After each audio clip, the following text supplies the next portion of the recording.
ରତ୍ନବେଦୀକୁ ଫେରିଲେ ନୀଳାଦ୍ରିନାଥ। ଭାବାବେଗରେ ଭିଜିଲା ସିଂହଦ୍ୱାର।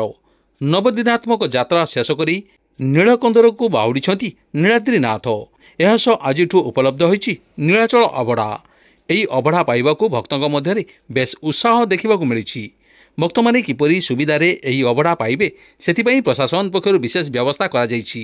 ସୂଚନା ଅନୁସାରେ ଗତକାଲି ନିର୍ଦ୍ଧାରିତ ସମୟଠାରୁ ପ୍ରାୟ 4 ଘଣ୍ଟା ବିଳମ୍ବରେ ପହଣ୍ଡି ଆରମ୍ଭ ହୋଇଥିଲା। ବର୍ଷାରେ ଭିଜି ଭିଜି ରତ୍ନବେଦୀରେ ବିରାଜିଛନ୍ତି ମହାବାହୁ। ଅଭିମାନିନୀ ମହାଲକ୍ଷ୍ମୀଙ୍କୁ ମହାପ୍ରଭୁ ରସଗୋଲା ଖୁଆଇ ମାନଭଞ୍ଜନ କରିଛନ୍ତି ମହାପ୍ରଭୁ। ଘୋଷଯାତ୍ରାର ଏହି ଅନ୍ତିମ ପର୍ଯ୍ୟାୟରେ କାଳିଆର ମାନବୀୟ ଲୀଳାକୁ ଦେଖିବାକୁ ଶ୍ରୀକ୍ଷେତ୍ରରେ ଜମିଥିଲା ଭକ୍ତଙ୍କ ଭିଡ଼। ରଥ ଉପରେ ସନ୍ଧ୍ୟା ଧୂପ ସରିବା ପରେ 3 ରଥରେ 4 ମାଳ ବନ୍ଧାଯିବା ସହ ବନ୍ଦାପନା ଓ ଡୋରି ଲାଗି ଶେଷ ହୋଇ ବାଜି ଉଠିଥିଲା ବିଜେ କାହାଳି। ପ୍ରଥମେ ମଦନ ମୋହନ ଓ ରାମକୃଷ୍ଣ ବିଗ୍ରହଙ୍କୁ ଦକ୍ଷିଣ ଘରକୁ ବିଜେ କରାଯାଇଥିଲା। ଏହାପରେ ଗୋଟି ପହଣ୍ଡିରେ ପ୍ରଥମେ ସୁଦର୍ଶନ, ପରେ ବଡ଼ଭାଇ ବଳଭଦ୍ର, ତା ପଛକୁ ଦେବୀ ସୁଭଦ୍ରା ଓ ଶେଷରେ ମହାପ୍ରଭୁ ପହଣ୍ଡି ହୋଇ ରତ୍ନବେଦୀକୁ ବିଜେ କରିଥିଲେ। ଜୟ ଜଗନ୍ନାଥ ଧ୍ୱନିରେ ପ୍ରକମ୍ପିତ ହୋଇଥିଲା ସିଂହଦ୍ୱାର ସମ୍ମୁଖ ବଡ଼ଦାଣ୍ଡ।